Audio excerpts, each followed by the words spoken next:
2008, when the school closed, Hilden Community Association lobbied to actually get the school back open or keep the school open. Unfortunately, they lost that lobby. They wanted the school then retained into community use or community ownership, and that's when they came to myself and other members of the Resurgam Trust to support them. Thankfully, Lisburn Castlereagh City Council purchased the school from the Education Authority, and that was the start of the journey for us here in Hilden School.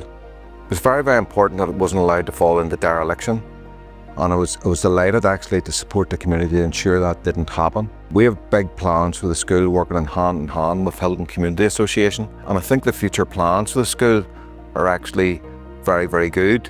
3/4 of the school will become a new childcare social enterprise, and the other part of the school will be at tea rooms. Going forward, that will create around 20 jobs. It'll bring the school back to life and bring employment and vibrance to the community of Hilden.